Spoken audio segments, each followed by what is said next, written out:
और पेशेंट ठीक हो रहा है, ये सम्यक ज्ञान चिकित्सा का है। ये उत्पन्न होने के लिए जो साधन है, साधनस्य क्या है, अध्ययन विधि आदि, मतलब अध्ययन अध्यापन संभाषा आदि, इसके लिए आगे का प्रपंच शुरू हो रहा है, ये चक्रपाणी ने बताया। अब चक्रपाणी ने हमारे ऊपर एक बहुत बड़ा उपकार करके रखा है, वो आगे के श्लोक में है। पहले श्लोक पढ़ते हैं। बुद्धिमान आत्मनः कार्य गुरु लाघवम कर्मफलम अनुबंधम देश कालौ च विदित्वा युक्ति दर्शनात् भिषक बुभुषु शास्त्रम एवं आदितः परीक्षित। क्या लिखा है देखो, ये भक्ति नहीं है, ये अत्यंत क्रिटिकली विचार कर रहे हैं। मैं पहले अर्थ बताता हूं। भिषक बुभुषु, जिसको वैद्य होना है, वैद्य होने की इच्छा है, उसने क्या करना चाहिए? ऐसे बुद्धिमान आत्मा, बुद्धिमान व्यक्ति ने आत्मनः कार्य गुरु लागो, मुझे क्या करना आता है, क्या करना नहीं आता है। गुरु लागो मतलब किसमें मेरा प्लस पॉइंट है और किसमें मैं माइनस हूं, मैं क्या क्या मैं नहीं कर सकता हूं, क्या मैं कर सकता हूं, क्या मैं आसानी से कर सकता हूं और क्या करने के लिए मुझे प्रयास करना पड़ेगा, इसका विचार करके, और मैं जो करूंगा उसके कर्म का फल क्या है, क्या मिलने वाला है। अनुबंधम, देश काल, मैं कौन से देश में हूं, मैं कौन से काल में हूं, हमेशा ध्यान में रखना चाहिए हम कौन से काल में हैं, मेरी उम्र की अवस्था क्या है, मैं कहाँ बैठा हूं, क्या सोच रहा हूं, इसका नित्य व्यक्ति के मन में होना चाहिए, ऐसी इनकी अपेक्षा है। कर्मम का देश कालो विदित्वा, और फिर क्या करना है, शास्त्रम एव आदितः परीक्षेत, शास्त्र की ही परीक्षा पहले करनी है। कि मतलब परीक्षा मतलब कौन सा शास्त्र में मुझे पढ़ना चाहिए, कौन सा शास्त्र मेरे लिए योग्य है, ये पहले उस व्यक्ति ने। कई ऐसे हमने देखे हैं कि पिताजी ने कहा इसलिए इंजीनियर हुए, या कुछ नहीं आ रहा है, कुछ तो करना है इसलिए बीएमएस में, ऐसे भी लोग हैं। फर्स्ट ईयर में पूछा जाता है ना कि आपको आप बीएमएस में क्यों आए हो, क्यों आए हो, तो 90% उत्तर होता है एमबीबीएस में एडमिशन नहीं मिली इसलिए। मेरी एक फ्रेंड थी, उसका उत्तर था, वो एम एकदम स्पष्ट था, एमडी डीएम आदमी से शादी करना है, उसका एम स्पष्ट था। ये उसने फर्स्ट ईयर में बताया था कि मैं बीएमएस में इसलिए आई हूँ कि मुझे एमडी डीएम से शादी करनी है, और शी अचीव हर गोल। अब वो गृहिणी है, उसकी घर में। तो मेरे लिए शास्त्र कौन सा योग्य है, शास्त्रम एव आदिता परीक्षित। क्यों करना है ये? विविधानी ही शास्त्राणी विशेषाम प्रचरन्ति लोके। आप देखिए इस वाक्य का बहुत इतिहास की दृष्टि से भी बहुत बड़ा विषय। वैद्य के भी अनेक प्रकार के शास्त्र उस समय प्रचलित थे। मतलब क्या? शल्य शास्त्र, कौमार वृत्य, विषतंत्र, काय चिकित्सा, मानस विकार। मानस विकार काय चिकित्सा से अलग शास्त्र है, या पंचकर्म में कोई अलग शास्त्र नहीं है, ये काय चिकित्सा को सारी वैद्यों में पंचकर्म सभी में आता है। पंचकर्म ये केवल उपक्रम है। तो ऐसे अनेक प्रकार के शास्त्र उस समय प्रचलित थे।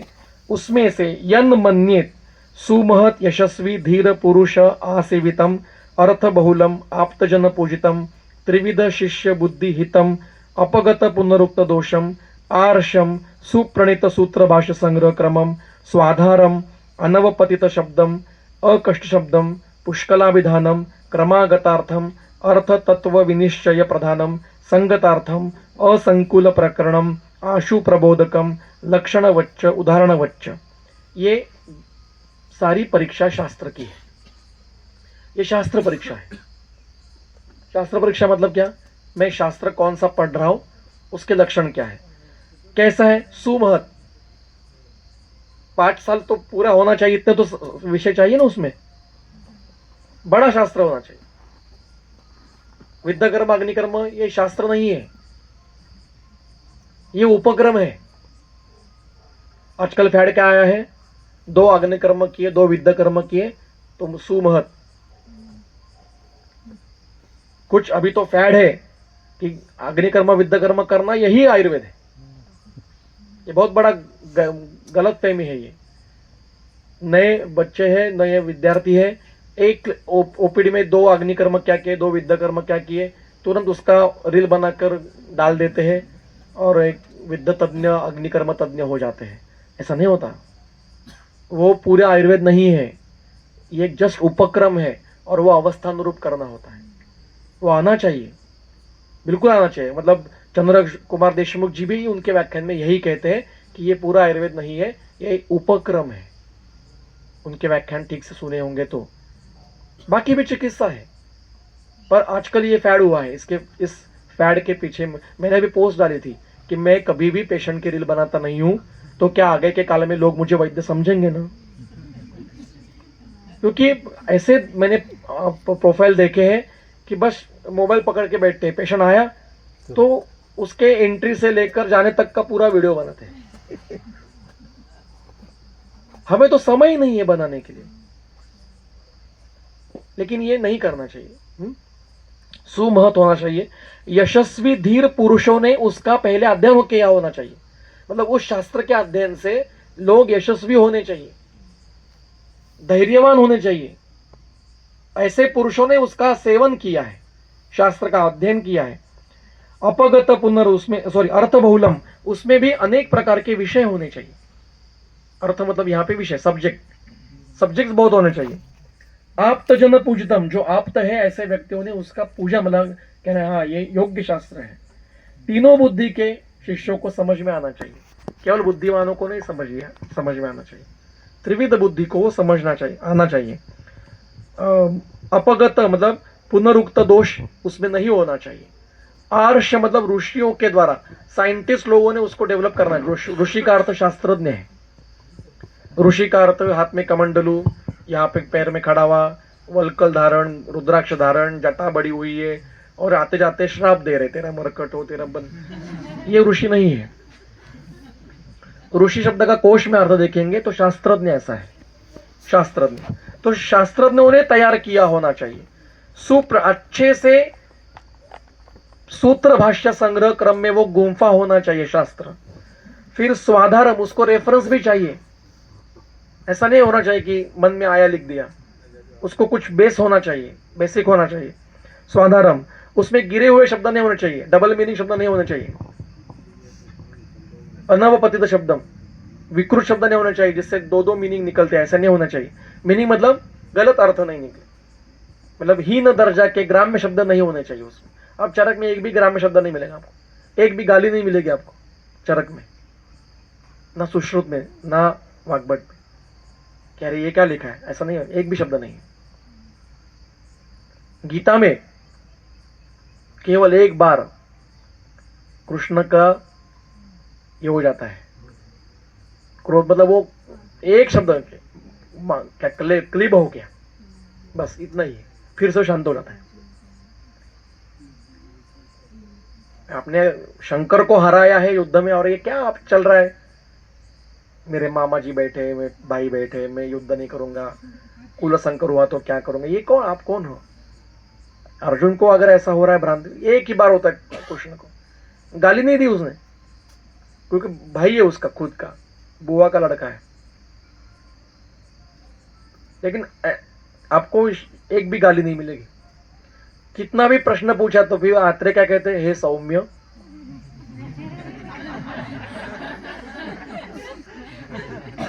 मतलब आप पहले शांत हो।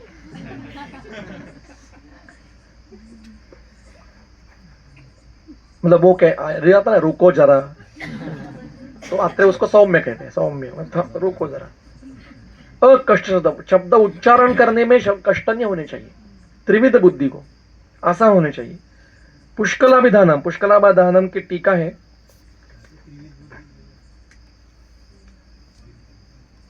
और त्रिविध बुद्धि उस समय किया, अभी की नहीं। पुष्कलाभिधानम मतलब सम्यक अर्थ समर्पक वाक्यम, हर एक वाक्य एक शब्द से अर्थ निकलना चाहिए, अनर्थक एक भी नहीं होना चाहिए। क्रमागतातम, जो वर्णन किया है उसी क्रम से वर्णन किया है।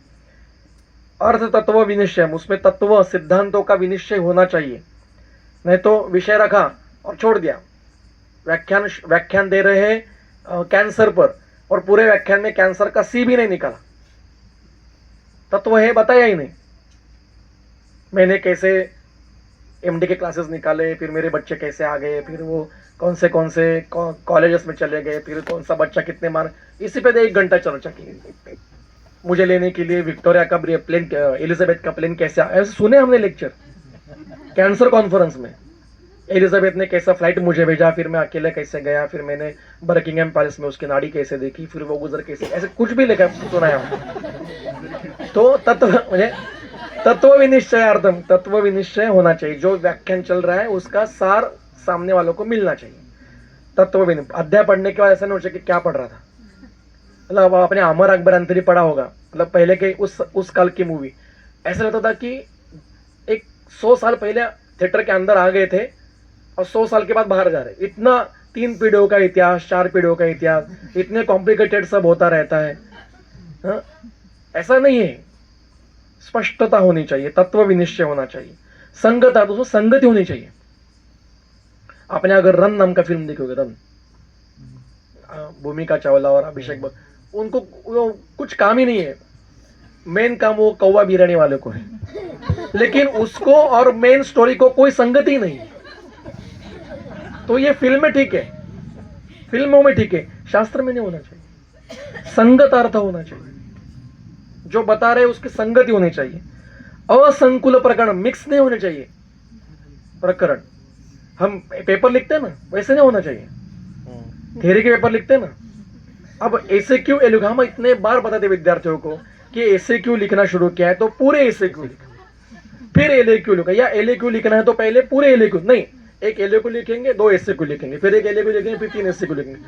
तो एग्जामिनर को पसीने आना चाहिए कि कहाँ क्या लिखा है और मार्क क्या दूं, फिर फेल हो जाते हैं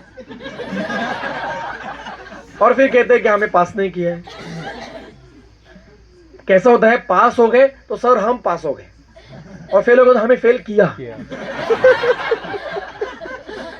हमें पास किया ऐसा नहीं कोई बोलता है कि नहीं। तो असंकुल प्रकरण नहीं होना चाहिए। आशु प्रबोधकम, झट से समझ में भी आना चाहिए। तो दादाजी ने पढ़ा तो पोते को अर्थ समझ में आ रहा है, ऐसा नहीं होना चाहिए, झट से समझ में आना चाहिए। लक्षणवत, उसमें लक्षण होने चाहिए, शास्त्र के जो लक्षण है उसमें होने चाहिए, और उदाहरण जो बता रहे हैं उसके उदाहरण भी देने चाहिए। अब देखो ग्रंथ में कहीं कोई भी टॉपिक लो, वो एक उदाहरण बताते हैं, उपमा देते हैं, या ऐसा हुआ था ऐसा बता रहे थे। अभी जैसे अभी के लेक्चर में हुआ कि उन्होंने पहले बताया जन्नपदोध्वंस, और फिर बताया कि ऐसे प्राग पहले भी हो चुका है, उदाहरण बताया। उदाहरण होने चाहिए। ऐसा होता है, ऐसे शास्त्र को ही अभिप्रपेदेत, आपने अध्ययन करना चाहिए। शास्त्रम ही एवं विदम, ऐसा जो शास्त्र होता है वो अमलम, दोष रहित होता है। और इव आदित्य तमो विदु, जैसे सूरज आने के बाद अंधकार का नाश हो जाता है, वैसे वो अज्ञान का नाश कर देता है ये शास्त्र। अब चक्रपाणी का हमारे ऊपर उपकार क्या है, वैसा मैंने बोला था, आप बोलोगे आपने छोड़ दिया, जिसका ध्यान में होगा वो, क्योंकि यहां दिया ना कि तत्व विनिश्चय होना चाहिए, छोड़ नहीं देना है। तो क्या चक्रपाणी ने हमारे ऊपर उपकार किया है, टीका में चक्रपाणी ने ऐसा विषय दिया है जो अन्य किसी भी टीकाकार ने या शास्त्रकार ने नहीं दिया है, कि यह शास्त्र किसने अध्ययन करना चाहिए। हमारे मन में कई प्रकार के एक विकृतियां अंग्रेजों के आने के बाद में बिठाई गई, क्योंकि अंग्रेजों का जो पॉलिटिक्स था वो डिवाइड एंड रूल था। तो हमारे भारतीय समाज जो बरसों से इकट्ठा रह रहा था, इकट्ठा रह के काम कर रहा था, झगड़े तो घर में भी चलते, झगड़े होते थे, पर इतनी विकृति नहीं थी जो आज दिखाई दे रही, कि हम संशय से ही घूमते कहीं जाना है तो कहाँ बॉम्ब फट जाए पता नहीं होता है, फिर भी अभी 10 साल से नहीं फटा है कहीं पर, बराबर है। तो ये क्यों किया डिवाइड एंड रूल, उन्होंने क्या किया कि स्त्रियों को पढ़ाया ना जाता था, मतलब पहले लिंग भेद कर दिया, स्त्रियों को पढ़ाते नहीं थे, स्त्रियों को घर में रखते थे, तो स्त्रियों के मन में एक इन्फिनिटी कॉम्प्लेक्स डाल दिया है। ये पहले नहीं था, प्राचीन काल में बहुत बड़ी उच्च कोटि की विद्वान आचार्य पद पे बैठने वाली स्त्रियां थी। मदालसा नाम की स्त्री थी, मेरे ग्रंथ में है, मैंने ग्रंथ लिखा है इसके ऊपर, बिशकवरिया नाम का। मदालसा ने ऐसा कहा है, उसको उसके गुरु पूछते हैं, और वो भी स्त्री ही है, वो पूछती है कि तुम्हें क्या होना है, जीवन में क्या करना है। तो वो कहती है ब्रह्मवादिनी होकर आचार्य पद पे बैठना है। ये उसका सपना था और वो हुई थी। मदालसा आचार्य पद पे स्त्री बैठती थी, गुरुकुल के आचार्य पद पर। स्त्रियों के लिए गुरुकुल थे, ऐसा डॉक्यूमेंटेड है, ब्रिटिशों का डॉक्यूमेंटेड है। बंगाल में 26,000 गुरुकुल ये एक रात्रि में बंद करके रखे गए हैं। जो ये था, एक रात्रि में 26,000 गुरुकुल बंद कर दिए गए। तो पहला स्त्रियों को पढ़ा देने थे, ये एक करके तोड़ा गया। दूसरा, ब्राह्मणों ने किसी को सिखाया ही नहीं, ये भ्रम मन में पैदा किया गया। वास्तविकता वाल्मीकि ने रामायण लिखा है, जो ब्राह्मण नहीं था। वेदव्यास जिन्होंने महाभारत लिखा, ये संकर थे, मतलब ब्राह्मण कुल के नहीं थे, संकर थे। दूसरा, छांदोग्योपनिषद लिखने वाले सत्यकाम जाबाली वेश्यापुत्र थे। प्रश्नोपनिषद, केन उपनिषद और ये गर्भोपनिषद लिखने वाले पिप्पलाद, इनके माता पिता का नाम ही पता नहीं था, कैसे मतलब कौन थे पता ही नहीं था। तो ऐसा कुछ भी नहीं था। ये बहुत बड़ी गलतफहमी ब्रिटिशों के कारण समय से आ गई है। ये क्यों आ गई? क्योंकि इनको डिवाइड एंड रूल करना था। अब हम चक्रपाणी ने क्या लिखा है 11वीं शताब्दी में, जब इंग्रज नहीं थे, एलोपैथी भी नहीं थी, तो चक्रपाणी लिख रहा है कि शास्त्र किन्होंने पढ़ना नहीं चाहिए। अब आप पढ़ो और आप खुद ही विचार करो कि कितनी विकृतियां हमारे मन में भर के रखी गई है। क्या क्या है देखो, पढ़ो। टीका में ऊपर से 1 2 3 4 5 6 7 8 एवं मन्यते, एवं मन्यते क्या कह रहे? यहां आयुर्वेद अध्ययन लक्षणे कार्ये स्वशक्ति अपेक्षया गौरवम मन्यते स न वर्तते। जिसको ऐसा लगेगा कि आयुर्वेद का समग्र अध्ययन करना, उसका लक्षण जानना, ये मेरे शक्ति से, मानसिक और शारीरिक शक्ति से ज्यादा है, तो उसको पढ़ाना नहीं। उसको नहीं लग रहा कि मैं इतना पढ़ पाऊंगा या चिकित्सा नहीं कर पाऊंगा। चिकित्सा करना मेरी शक्ति से परे है, मेरी दिमाग चलेगा ही नहीं उसमें, तो उसको मत पढ़ो, पहला। दूसरा, यश्च आयुर्वेद फलेन आरोग्यादीन अर्थीन भवति। खुद बीमार हो गए तो एलोपैथी ली। फर्स्ट, आयुर्वेद से नहीं हो रहा है तो ले लो एलोपैथी, कोई प्रॉब्लम, एलोपैथी कोई बुरी नहीं है, पर पहले आयुर्वेद लेना चाहिए। वो नहीं हो रहा है, जिसको खुद को आयुर्वेद की चिकित्सा से उपशय नहीं मिल रहा है, उसको पढ़ने का अधिकार नहीं है, वो कोई भी हो। कितना बड़ा संदेश है देखो। आगे, यहां आयुर्वेद अनुपादेय आयुर्वेद देनाने देशे स्थितः सच। जहां आयुर्वेद के ऊपर श्रद्धा नहीं है, जहां आयुर्वेद पढ़ा नहीं जाता, जहां आयुर्वेद पढ़ाया नहीं जाता, ऐसे देश में वो रह रहा है। देश मतलब कंट्री नहीं, प्रदेश, जहां आयुर्वेद को श्रद्धा ही नहीं है, ऐसे जगह रह रहा है। और यश्च वपुषो वार्धक्य लक्षण कालः स आयुर्वेद अध्ययन अंतगमन अशक्तत्वात् एव यथोक्त अनुपपत्ति दर्शनात् भिषक भवितुम न इच्छति। जो वृद्ध हो चुका है, आयुर्वेद में वृद्ध 70 के ऊपर, 60 तक 70 तक मध्य वय है, 70 के ऊपर वृद्ध वय होता है। फिर भी उसमें भी आगे चलते हैं। मतलब महाभारत काल में कृष्ण और अर्जुन युद्ध में थे, तो कृष्ण की जो आयु थी वो 88 ईयर्स की थी और अर्जुन 86 ईयर्स का था। भीष्म 196 ईयर्स के थे, आत्रेय ऋषि 250 ईयर्स के थे। ये उनकी उम्र थी, वो उस समय जीवित थे। जो कहते हैं कि अभिमन्यु बालवय में गुजर गया, किसी के मन में आता नहीं कि उसकी पत्नी गर्भवती थी, उत्तरा। तो बालवय मतलब 36 के पहले, 30 के पहले, तो वो 28 29 30 के आसपास था अभिमन्यु। तो ये आज के बाल मध्य आयु देखना नहीं, उस समय का देखना है। तो जो वृद्ध है, जो आयु से वृद्ध है और जिसको 12 साल अध्ययन करना, फिर उसका व्यवहार करना, फिर समझना, इतना समय उसके पास अभी बचा नहीं है, उसने आयुर्वेद पढ़ना नहीं है। यहाँ पे ना स्त्रियों को मत पढ़ाओ बताया है, नहीं बताया। यहाँ केवल ब्राह्मणों को पढ़ाओ ऐसा बताया, नहीं बताया। ना धर्म पर है ना जाति पर है, जो आएगा उसको पढ़ाओ। ये केवल 5 लोग 4 लोग हैं उनको मत पढ़ाओ कि जिसको खुद को चिकित्सा कभी खुद की आयुर्वेद की लेता नहीं, या लेने पर उसको उपशय नहीं मिलता, जो उम्र में बहुत ज्यादा बड़ा है, जिसको 12 साल अध्ययन करने का समय नहीं है, जिसको ऐसा लगता है कि मेरी मानसिक शारीरिक शक्ति इतनी नहीं है कि मैं इतने सारे विषयों को पढ़कर उसका व्यवहार में उपयोग करूं, और तीसरा जो ऐसे प्रदेश से बिलोंग करता है कि जहां आयुर्वेद पर श्रद्धा नहीं। सिंपल। अब सुश्रुत में जो पहला अध्याय है,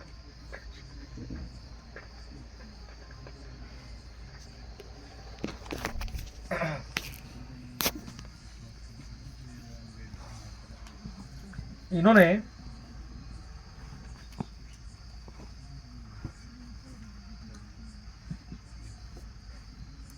प्रश्न ही पूछा है कि किसको पढ़ना है, पढ़ाना है।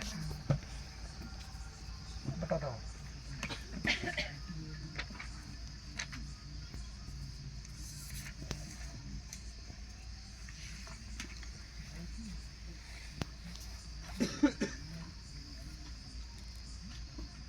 पांच नंबर में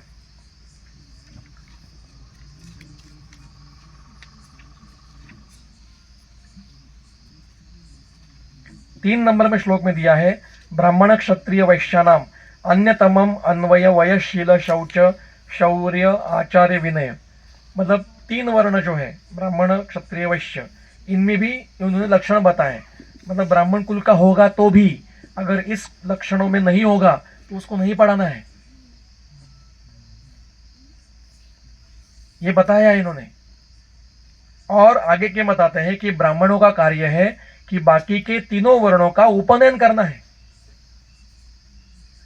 ब्राह्मण त्रयाणाम वर्णानाम उपनयनम कर्तुम अर्हति। उपनयन संस्कार जो आज केवल ब्राह्मणों में रह गया है या कुछ राजपूतों में रह गया है, पहले के जमाने में स्त्रियों का भी किया जाता। मैं मेरी दोनों बेटियों का उपनयन करने वाला हूं, करते थे। स्त्रियों का भी उपनयन संस्कार होता था। सारे जो जन्म है उसका उपनयन संस्कार होता था। और आगे कहा है कि राजन्योद्वयस्य, जो क्षत्रिय है उन्होंने वैश्य और शूद्र, शूद्र शब्द है सेवा कर, वैद्य भी शूद्र है, सेवा क्षेत्र में आने वाले, इनका उपनयन करना है। और वैश्य ने वैश्य को, और शूद्रमपि कुलगुण संपन्नम मंत्रवर्जनम उपनीतम अध्यापये, उनको भी सिखाना है शास्त्र से। अगर वो इन गुणों से युक्त है सिखाना, और ब्राह्मण इन कुल से युक्त नहीं है उसको मत सिखाओ। अत्यंत महत्व के श्लोक है। कोई भी आकर आपका अगर बुद्धि भ्रम करने के लिए बैठेगा ना, आजकल ये बहुत बड़ा है, शास्त्र को डिस्ट्रक्शन के ऊपर लेके जा रहे, तो इनके मुंह पे ये संदर्भ फेंक देने के, ये देखो। और स्त्रियों के बारे में बोलना है तो बेशक वह 27 स्त्रियों के संदर्भ है। 27 female physicians were there. No, not only physicians, the great surgeons were there. Parvati ने लिंग परिवर्तन की सर्जरी की है, एक स्त्री पर, उसको पुरुष सर्जरी की है, उसको भुजस्तंभ ठीक किया है। जरासंध की कथा पता होगी आपको कि वो 2 टुकड़ों में हुआ था, तो उसका नाम जरासंध क्यों हुआ? जरा नाम की सर्जन थी, उसने वो 2 टुकड़ों का संधान कर्म किया था, तो जरा ने संधान कैसे जरासंध हो गया। ये कथा है, इतिहास है ये।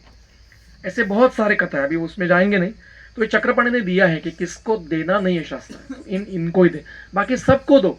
स्त्री, चारों वर्ण थे, जाति नहीं थी। जाति ये शब्द ब्रिटिशों ने लाया है। वर्ण और वर्ण बदल सकते थे। परशुराम जन्म से ब्राह्मण थे, कर्म से क्षत्रिय थे।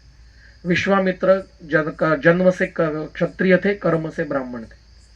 तो वर्ण कैन बी ट्रांसफर्ड, हो सकता था कर्म के अनुसार, लेकिन इसको रिजिड किया ब्रिटिशों ने, जातियों में किया, ऐसा पहले नहीं था। तो यहाँ ये बहुत महत्व का, हमारे मन से ये सारे भ्रम निकाल दो।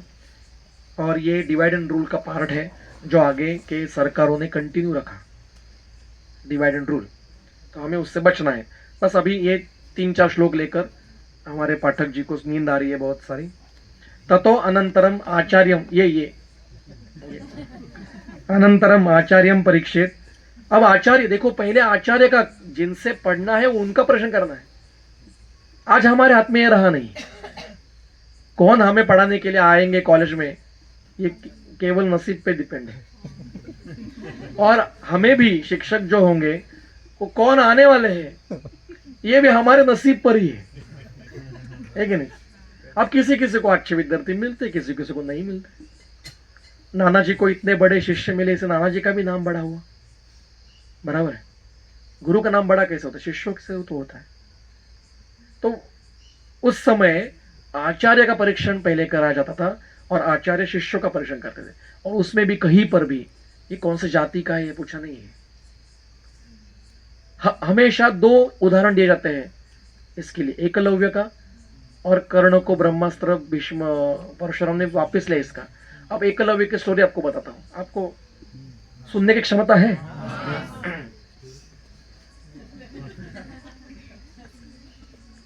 एकलव्य जो था वो जरासंध जो राजा था उसका जो सेनापति था उसका लड़का था,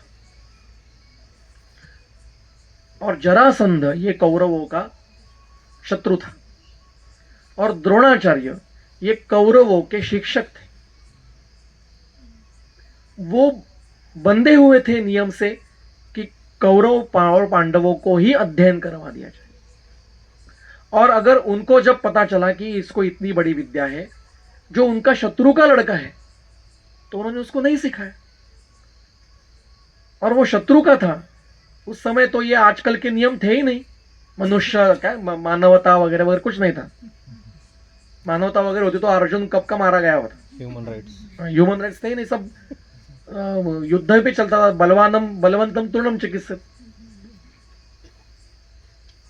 तो उन्होंने जो किया वो उस काल के अनुसार सही किया, क्योंकि वो शत्रु का लड़का है और भीष्म ने उसको अनुमोदन दिया है। लेकिन सारा ब्लेम द्रोणाचार्य पे डाला जाता है आजकल, क्योंकि वो आसान है टारगेट करना।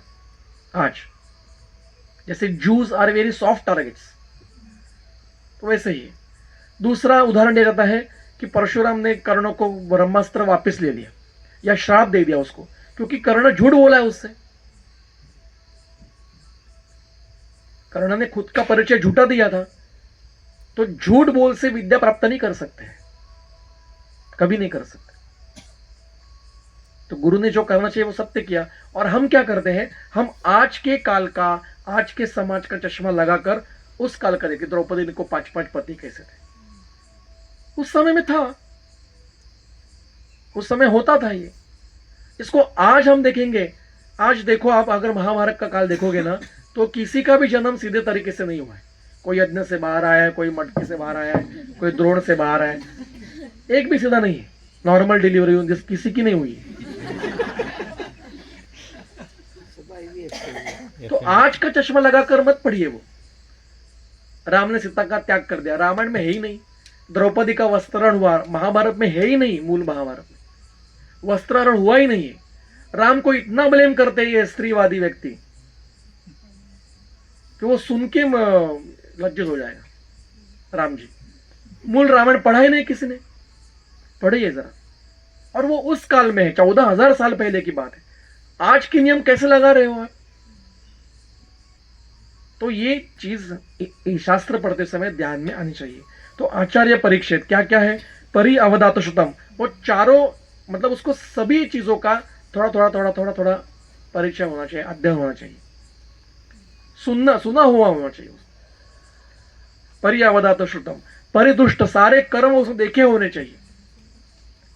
दक्षम, प्रेझेंट माइंडेड होना चाहिए। अब क्या करना है, हजर जबाबी म्हणतात मराठीत त्याला, क्या अभी ये सिचुएशन है, मुझे इसमें क्या करना है। दक्ष है, अटेंशन में है, क्या करना है, झट से निर्णय लेना है। दक्षिणम मतलब शौच अच्छा है उसका। शुचिम, अब दक्षिण और शुचि में क्या है, शुचि ये शारीरिक है, दक्षिणम ये मानसिक है। जित हस्तम, उसके 2 अर्थ है, इसके हाथ पर कंट्रोल है, कर्म करते थरथर मतलब कंप नहीं है। और दूसरा मिट्टी उठा के दी भी तो भी उपाय हो रहा है, जितहस्त गुण है हाथ में, उपकरण, उसके पास सब उपकरण होने चाहिए, दिखाने के लिए तो होने चाहिए, करने कर्म होने चाहिए, सर्व इंद्रिय, उसके खुद के इंद्रिय अच्छे होने चाहिए वैद्य के। हमारे यहाँ ऐसा हुआ है, मैं और मेरा एक फ्रेंड एक पुणे में एक व्यक्ति के पास क्लिनिक पे जाते थे, नए नए प्रैक्टिस उन्होंने शुरू की थी, और उनका चिवड़े में लाडू, मतलब यहाँ बाल है और यहाँ बाल नहीं थे, ऐसा थे, टक्कर क्या थे, गंजापन था, बाल था यहाँ बीच में, बालनेस था। और हम बाहर, ऐसा उनकी पता था कि पहले एक पेशेंट आएगा तो उनका पहले केस लेना है और फिर सर के पास लेके जाना है। तो एक व्यक्ति आया था जिसके बाल झड़ रहे थे। अब मेरा जो फ्रेंड था, शांत बैठना चाहिए ना, वो क्या कह रहा है, जिनके खुद के बाल नहीं बचे वो आपको बाल खाली परत देख के दवाई क्या देगा। और वो उन्होंने सुन लिया और हमें दिया क्लिनिक से धक्के मार के बाहर निकाल। तो सर्व इंद्रिय उपपन्न, वैद्य खुद सर्व इंद्रियों से युक्त होना चाहिए। तो वैद्य ऐसा क्लिनिक में बैठा, ऐसा करते बैठा, चलेगा क्या? आप दवाई लोगे क्या उसके हाथ? थर थर थर थर करके बैठा है, नहीं चलेगा। सर्व इंद्रिय उपपन्न, प्रकृति तत्व, उसको पता होना चाहिए कि प्राकृत स्थिति क्या है, निसर्ग क्या है, पता होना चाहिए, प्राकृतता क्या है उसको पता होना चाहिए। प्रतिपत्ति ज्ञम, मतलब निश्चय से ज्ञान होना चाहिए कि ये है, हो सकता है, करके देखेंगे। आजकल क्या मतलब मौज की बात क्या है कि वैद्य को पता है, डॉक्टर को पता नहीं है कि पेट के अंदर क्या चल रहा है, इसलिए वो सोनोग्राफी करने के लिए भेजता है, और सोनोग्राफी के रिपोर्ट में लिखा है क्लिनिकली कोरिलेट, मतलब उसको भी पता नहीं। अरे क्लिनिकली कोरिलेट नहीं हो रहा है, इसे तो तेरे पास भेजा है, और वो खुद कह रहा है क्लिनिक प्लीज कोरिलेट क्लिनिकली। ना तो सारे लोग कंफ्यूजन में ही है, फिर भी चल रहा है कि नहीं? तो प्रतिपत्ति नहीं है ना उनमें कि यही है। मेरे एक पेशेंट का किस्सा बताता हूँ, ज्यादा समय आपका लूंगा नहीं, मैं हमेशा बताता हूँ ये, मेरा इसके बाद में सारे रिपोर्ट्स पर से विश्वास ही उड़ गए। कपल आया, मेरे सामने झगड़ा शुरू हो गया, एक समय ऐसा लगा कि अभी यहाँ पे तूफान मारामारी शुरू हो जाएगी, बहुत सारी गालियां दोनों एक दूसरे को दे रहे थे। फिर थोड़ी देर के बाद शांत हो गया, और मैं उनको पता चला कि मैं भी वहां बैठा हूं, तो मैंने उनको पूछा क्या हुआ, आप बताओ क्या हुआ है। तो उन्होंने कहा कि इसने मुझे फंसाया है, वो औरत ने, पत्नी ने। मैंने कहा वो तो मतलब कॉमन है, अभी क्या उसमें नई बात क्या है? नहीं मुझे फंसाया है। तो केस बहुत सीरियस थी, वो ऐसा था कि उनको सेकंड चांस, उसकी लड़की है, बड़ी लड़की या लड़का था 5-6 साल की, और उनको सेकंड चांस लेना था। और जब वो हो नहीं रहा था, मतलब सेकेंडरी इनफर्टिलिटी जैसी केस थी, और जब वो टेस्ट करने के लिए चले गए तो उसका अजूस्पर्मिया आ गया रिपोर्ट। और शांत क्या, आजकल क्या होता है ना, ये रिपोर्ट देने वाले भी खुद को डॉक्टर समझते हैं और डायग्नोसिस बता देते हैं। उन्होंने कहा कि आपको कभी बच्चा नहीं हो सकता, तो ये कह रहा है बेटी मेरी नहीं, वो जो पहला लड़का बच्चा था वो मेरा नहीं, इसने मुझे फंसाया है। और मतलब बात कहाँ से कहाँ चली गई, डिवोर्स तक चली गई। तो मैंने कहा ठीक है, मैंने कहा कहाँ टेस्ट किया आपने? तो उन्होंने जहाँ टेस्ट की थी वो एक IVF सेंटर से जुड़ी हुई लैब थी। तो मैंने कहा ये बड़ा चक्र होता है, हाँ, वो आपको घुमाता है उसमें, आपको आप एक काम करो, इनको पहले महीके भेज दो, और मतलब 7 दिन झगड़ा, नहीं तो झगड़े करते मार डालेंगे दूसरे को, और आप 7 दिन पूरा ब्रह्मचर्य का पालन करो, और 7 दिन के बाद दूसरे किसी भी लैब में ना, तो मैं अगर बताऊंगा कि इस लैब में, तो वो बोलेंगे आपका ही झूठी लैब है। ये लैब छोड़ के ऐसी जो लैब, मतलब समझो ये ना सिडको में लैब है पहली, नासिक के एक भाग में, तो दूसरे एकदम कॉर्नर में कहीं तो होनी चाहिए, और किसी सेंटर से जुड़ी होनी नहीं चाहिए, वहां रिपोर्ट करो। और वो 7 दिन के बाद रिपोर्ट करने के बाद वो रिपोर्ट नॉर्मल आ गया। मैंने कहा अब झगड़ा करो, मैंने कहा भाभी जी आप पीटो इसको, आप मेरे सामने पिटाई होनी चाहिए, यही चिकित्सा है इसकी। वो हो गई, फिर प्रेगनेंसी रह गई उनको। फिर मतलब कहने का मतलब है कि एक रिपोर्ट झूठे देकर वो पूरा उनका जीवन बर्बाद कर रहे थे। और आईवीएफ का तो मतलब आज मतलब ये तो इतना विशियस साइकिल हो चुका है कि पूछो मत। तो ऐसे नहीं होना चाहिए, प्रतिपत्ति ज्ञान निश्चय से बताना चाहिए। अगला जो है ना, ये शब्द हमारे लिए बहुत महत्व का है आज भी, वो है अनुपस्कृत विद्यम। अनुपस्कृत विद्या मतलब उस आचार्य की बुद्धि अन्य शास्त्र से व्याप्त नहीं होनी चाहिए। और दिमाग में एलोपैथी है और सोच रहे आयुर्वेद का, ऐसा आचार्य नहीं होना चाहिए। आयुर्वेद है तो केवल आयुर्वेद, एलोपैथी है तो केवल एलोपैथी, ऐसा आचार्य होना चाहिए। अगर कोई क्लासिकल सिंगर क्या आपको रिसर्च करना है क्लासिकल म्यूजिक पर, तो उसको पॉप म्यूजिक के नियम लगा के कैसे सिद्ध हो करेंगे आप? नहीं करेंगे। दोनों म्यूजिक ही है, फिर भी दोनों के सिद्धांत अलग है, क्लासिकल म्यूजिक की पद्धति अलग है, तो दोनों में रिसर्च अलग अलग पद्धति से ही हो सकता है। वैसे आज हो रहा है। अब आयुर्वेद के हर विषय को दृष्टि एलोपैथी से देखकर जो गलत, ब्लड मतलब रक्त, मांस मतलब मसल, ये नहीं है, ये दिमाग से निकाल दो। रक्त इज रक्त। एक 1980 की एक फिल्म है, उसमें एक हिंदी गाना है, वो गाने का मैं एक वाक्य केवल आपको बताता हूँ कि प्यार को प्यार ही रहने दो, कि उसे किसी रिश्ते का नाम ना दो। ये तो हमारे कॉलेज में ऐसे हम देखे, हम पूछते क्या है बहन, मतलब हम समझ सकते ये दादा भाई नवरोजी होने वाले, दादा है फिर भाई है फिर नवरोजी। उसको रेफरेंस से नाम देने की जरूरत ही नहीं, प्यार को प्यार। वैसे ही आयुर्वेद को आयुर्वेद रहने दो, उसको एलोपैथी की संज्ञा का नाम ना दो। रक्त को रक्त ही रहने दो, उसको ब्लड का नाम ना दो। जो है वो खुला होना चाहिए, जो है ना, वैसे नहीं है। तो अनुपस्कृत विद्यम, हमारी बुद्धि दूसरे शास्त्र से व्याप्त नहीं होनी चाहिए। ये बहुत बड़ा नियम बताए, आचार्य की नहीं होना चाहिए। नहीं तो काय चिकित्सा में आज क्या हुआ, काय चिकित्सा के एमडी कितने लोग बैठे यहाँ पे, एमडी कर रहे हैं या हो गए। आज काय पंचकर्मा अलग कर दिया डिपार्टमेंट, मतलब काय चिकित्सा का शोधन नहीं करना है,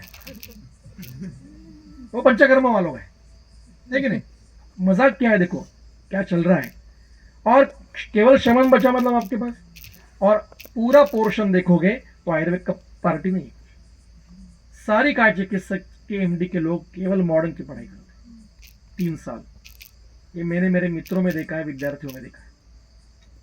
ये उपस्कृत विद्यम हो गए, उस बुद्धि से व्याप्त हो गए। अनहंकृतम, अहंकार नहीं आना चाहिए आचार्य। अनहंकृतम, अनस दूसरे की असूया भी नहीं होनी चाहिए, दूसरे वैद्यों की, दूसरे विद्यार्थियों की असूया नहीं होनी चाहिए। अकोपनम, क्रोधी भी नहीं होना चाहिए। जैसे आचार्य सामने आ रहे हैं कॉलेज के, तुमचं एक आहे अकोपनम, क्लेश क्षमम, सारे प्रकार के शारीरिक मानसिक क्लेश उसको सहन करने आना चाहिए आचार्यों को। क्लेश क्षम होना चाहिए। शिष्य कितना भी कुछ भी करे उठपटांग चीजें, शांत।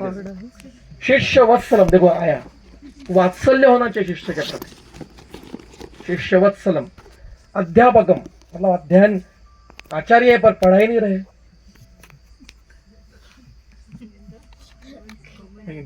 हाँ, अध्यापक होना चाहिए, वो पढ़ाना चाहिए। कॉलेज में पढ़ाने वाला व्यक्ति वाइस प्रिंसिपल प्रिंसिपल हुआ तो वो लेक्चर नहीं लेता है, उसका मतलब क्लिनिक तो पहले बंद करके रखा आपने और कॉलेज में आ गए जॉब के लिए। अब प्रिंसिपल या वाइस प्रिंसिपल मुझे तो पढ़ाना भी छोड़ दिया। अगर यही करना था तो इतना 5 साल की पटंग पढ़ाई क्यों की? प्रिंसिपल ही होकर काम करना था, तो ये क्यों किया? बराबर है। मैंने केवल एक प्रिंसिपल ऐसे देखे हैं कि जो रोज पढ़ाते थे, वो एम प्रसाद, आपने नाम सुना होगा, केरल के।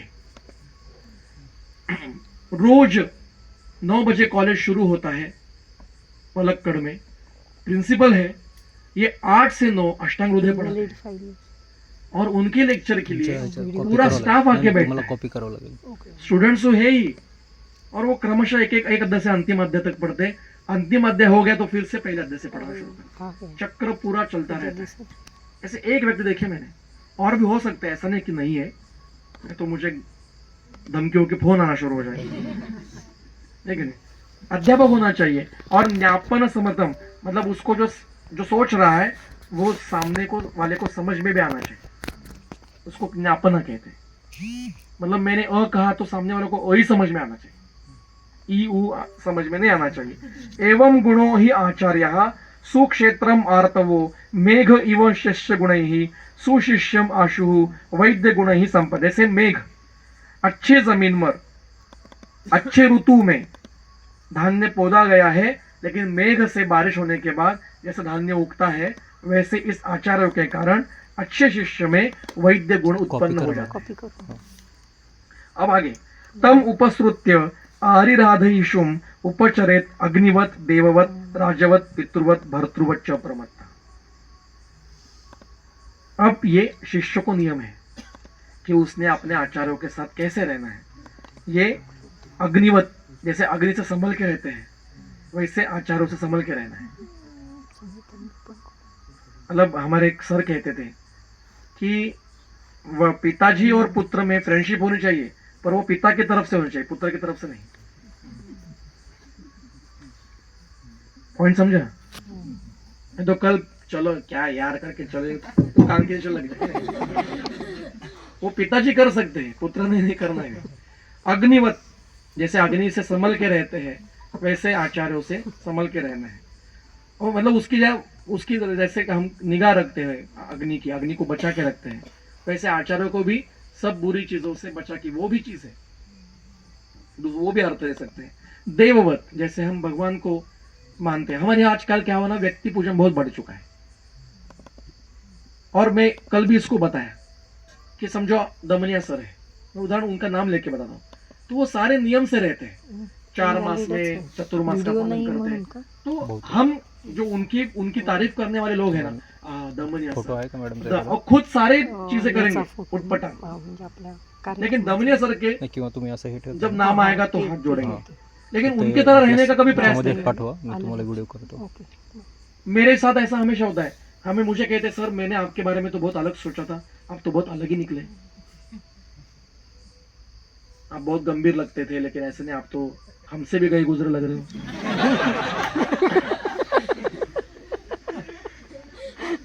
होता है ऐसा। अब किसी को अच्छा लगे इसलिए मेरे में परिवर्तन क्यों करूं, मैं जैसा हूं वैसा हूं, है ना। ऐसा होता है कि कई बार ऐसा होता है। तो देववत का अर्थ है यहाँ पे उनकी रोड सुरोड की आरती नहीं करनी है। जैसे देवताओं के बारे में हमारे मन में स्थान है वैसे उस व्यक्ति के, लेकिन व्यक्ति पूजन नहीं होना चाहिए। I am very against about for व्यक्ति पूजन, बहुत बुरी चीज है। राजवत राजा से जैसे बर्ताव करते हैं वैसे आचार्य से होना चाहिए। पितृवत पिता से जैसे बर्ताव करते हैं वैसे होना चाहिए। और भर्तृवत अपने कोई हमें पालन पोषण करने वाला जो होता है उससे जैसे बर्ताव करते हैं वैसे होना चाहिए, और वो भी अप्रमत्त, मत्त होके नहीं करना है। ततः तत्प्रसादात कृष्णम शास्त्रम, तो गुरु के प्रसाद से संपूर्ण शास्त्र का अध्ययन करके अधिगम्य शास्त्रस्य, अब एक बार सीखा फिर शास्त्र में दृढ़ता उत्पन्न होनी चाहिए, दृढ़ होना चाहिए।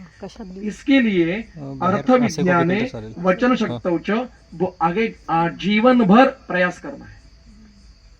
हमें धर्माधिकारी सर ने चरक संहिता अथ संहिता 3 बार पढ़ाई सटीक। पूरे एमडी में 3 साल में चरक संहिता पूरी हो चुकी थी हमारी पहली बार, फिर बाद में 2 बार हुई। सुश्रुत 1 बार पढ़ाई है, काश्यप 1 बार पढ़ाई है, अष्टांग हृदय 1 बार पढ़ाई, संग्रह का बहुत सारा भाग पढ़ाया है। पर हो गया कि फिर खत्म क्या? नहीं, हमें रोज खुद की पढ़ाई करनी है।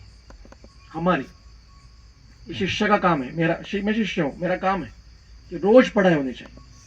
और जो मेरे साथ रहते हैं उनको पता है मैं 15 मिनट पढ़ता हूँ, सही 15 मिनट्स बहुत है। अब लास्ट सूत्र ये जो है ना 6-7 ये छोड़ के केवल में आपको एक ही सूत्र देखेंगे 8 नंबर का, और यहाँ पे रुक जाएंगे। परीक्षा में शिष्य की परीक्षा है।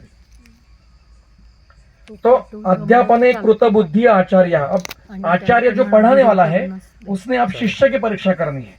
कैसा होना चाहिए? प्रशांतम, पहले ही बताया, शांत होना चाहिए। केवल शांत नहीं, प्रशांत।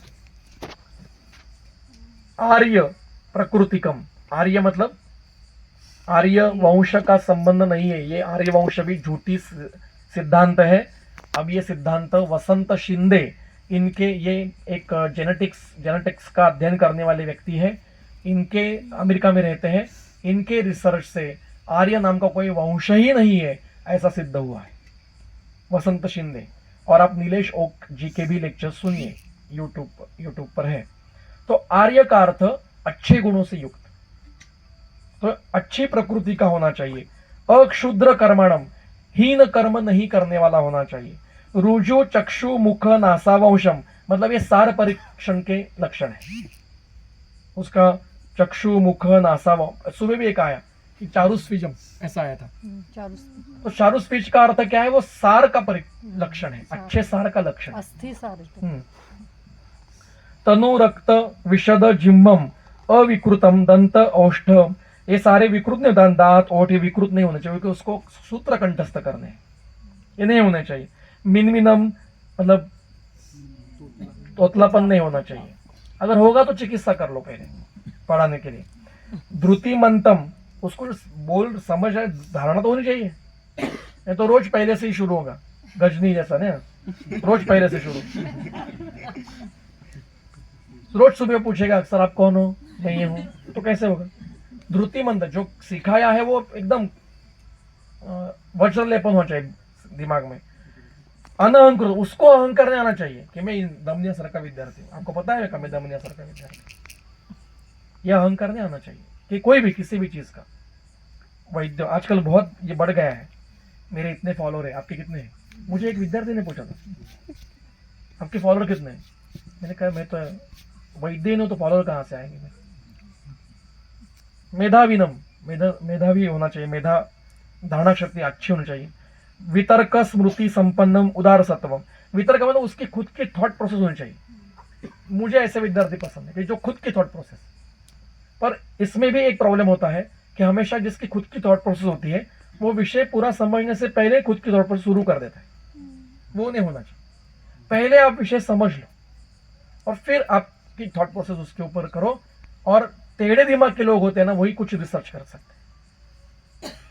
तो थोड़ा टेढ़ा दिमाग में होना चाहिए, पर पहले विषय समझना है, फिर वितर्क स्मृति समझ, जो पताया है उसकी स्मृति भी होनी चाहिए, याद आना चाहिए।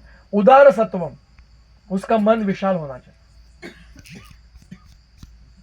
छोटी छोटी चीजों से उसको क्रोध आना, बुरा लगना, ये नहीं होना चाहिए।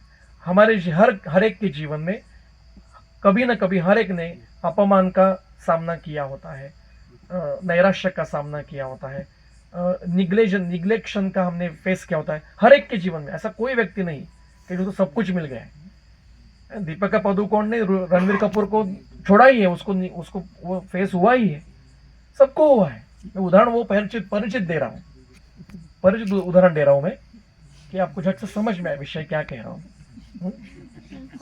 तद विद्य कुलजम, मतलब वैद्यों के कुल में जन्मा है एक, अथवा तद विद्य वृत्तम, वैद्य के कुल में जैसे लोग रहते हैं वैसी वृत्ति है उसकी, नियम से रहने की, ऐसा विद्यार्थी होना चाहिए। तत्व अभिनिवेशनम, तत्व का अभिनिवेश होना चाहिए। क्या कहते हैं उसको, भावों का अभिनिवेश नहीं होना चाहिए। आपको पता है क्या मैं कौन, ये अभिनिवेश किससे बात कर रहे हैं, समझ में आ रहा है क्या? How dare you talk that, ये अभिनिवेश हो गया, वो नहीं, तत्व का अभिनिवेश होना चाहिए। सिद्धांत हो, झट से समझ में आ जाए सिद्धांत क्या है। अव्यंगम अव्यापन इंद्रियम, कोई व्यंग नहीं होना चाहिए, इंद्रियों में विकृति नहीं होनी चाहिए। अब ये आजकल छोड़ दिया गया है, इसमें कोई अभी रह नहीं गया, ये अकाल मतलब काल बाह्य हो चुका है अभी। निभृतम, भय नहीं होना चाहिए उसको किसी, तो मुझे खून से डर लगता है तो फिर घर जाओ, ठीक है। अनुद्धतम, उद्धट नहीं होना चाहिए, उल्टा जवाब देने वाला। अर्थ तत्व भावकम अकोपनम, उसको गुस्सा नहीं आना चाहिए। डांटा गुरुजी ने, निकल गए तो निकल जाओ, फिर क्रोधी हो गई। मेरे दो अनुभव बताता हूँ, लेकिन बाद में बताता हूँ, विषय सूत्र पूरा कर लेता हूँ। मैंने कल ट्रेन में बताया है उदाहरण, 2 बार मैंने लेकिन छोड़ना नहीं है, गुरु को पूछना है। बताता हूँ मैं, मेरा अनुभव बताता हूँ। अव्यसनिनम, उसको व्यसन नहीं होना चाहिए, तो क्लिनिक में आके ऐसे ऐसे करते बैठे अगर जाएंगे दमने सर के पास यज्ञ सीखने के लिए और बाहर मावा की पूड़ी खोल के मुंह में मावा डाल के बैठे करते करते, तो वैसा नियम नहीं, ऐसा नहीं, कोई आयुर्वेद समझ में नहीं आएगा, है कि नहीं? और वैसा नियम होना चाहिए। शील, शौच, आचार्य, अनुराग, दाक्ष, प्रादक्षिण्यम, उपपय, ये सारे से युक्त होना चाहिए। शील मतलब उसका स्वभाव अच्छा होना चाहिए। शौच मतलब उसका मन शौच, अर्थ शौच, शारीर शौच। आचार मतलब शील कभी कभी देखो कैसे होता है ना कि स्वभाव अलग होता है लेकिन आचरण उसका बर्ताव अलग होता है, तो दिखाता अलग है, होता अलग है। ऐसा नहीं, दोनों एक जैसे होते, शील भी है आचरण भी है। फिर अनुराग, प्यार होना चाहिए। दाक्ष मतलब उसमें भी वो प्रेजेंस ऑफ माइंड होना चाहिए। ऐसे अनुराग गुरु के प्रति होना चाहिए, शास्त्र के प्रति, शास्त्र के प्रति, दोनों। गुरु के प्रति नहीं होगा तो भी चलेगा, शास्त्र के प्रति होना चाहिए। उपपन्नम अध्ययनम अभिकामम अर्थ, वो अध्ययन के लिए आना चाहिए, वो उसका उद्देश्य क्लिनिक में आना ये अध्ययन के लिए होना चाहिए। मेरे पास एक विद्यार्थी आता था, उसने पहले दिन आया, फिर सर मैं क्लिनिक आना चाहता हूँ। मैंने कहा मेरा नियम जो परीक्षा ली थी मैंने ली, मैंने कहा ठीक है कल से आ जाओ। 8 दिन के बाद उसने पूछा सर मेरी एक क्लासमेट है उसको भी क्लिनिक में आना है, तो मैंने बुलाओ, तो वो भी आ गई। उस समय मेरे पास में कर्म भी चल रहे, इसलिए मैंने कहा चलो करो।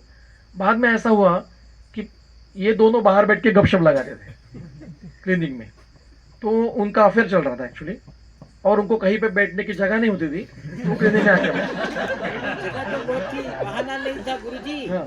जगह तो बहुत ही बहाना नहीं था। हाँ। तो मैंने दोनों को निकाल दिया, घर पे जाके बैठवा। तो अध्ययन के लिए आना ये उद्देश्य होना चाहिए। अर्थ विज्ञाने कर्म दर्शने च अनन्य कार्यम, शास्त्र अध्ययन करते समय और कर्म करते समय दूसरा कोई कर्म नहीं करना है। ये तो बस्ती देने के लिए कहा और यहाँ पे रील दिख रहा है और यहाँ बस्ती विमारगमन हो गया बस्ती का। वो काम कर समय दूसरा कोई काम नहीं करना है। या सूत्र बताया कि ये कल कंठस्थ करके आना है अध्याय आपको, तो सारे दुनिया के काम कर रहे हैं और अध्याय कंठस्थ नहीं कर रहे, क्या फायदा है? प्रमा मैडम के पास में जाता था, दीदी को पता होगा, हमारे दोनों उनके पढ़ाने वाले, मैं भी क्लिनिक में जाता था, कि अगर बताया कि ये शारंदर का अध्याय कंठस्थ करना है, अध्याय कंठस्थ करने के बाद ही क्लिनिक में आने देते थे।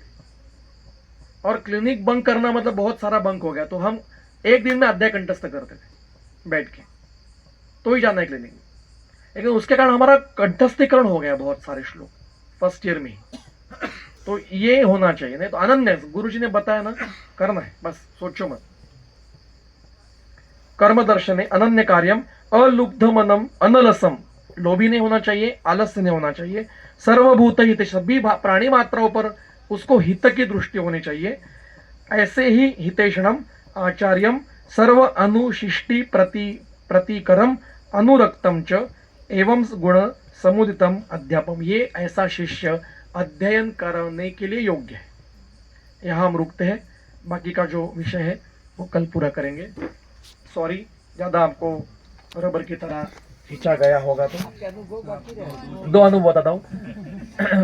एक बहुत ज्येष्ठ, मैं नाम नहीं लूंगा, रिकॉर्डिंग चल रहा है, बहुत ज्येष्ठ वैद्य है, अभी हाँ वो भी चल सकता है रिकॉर्ड, भाई चुपचाप भी कर सकते हैं, पता नहीं। तो एक बहुत बड़ी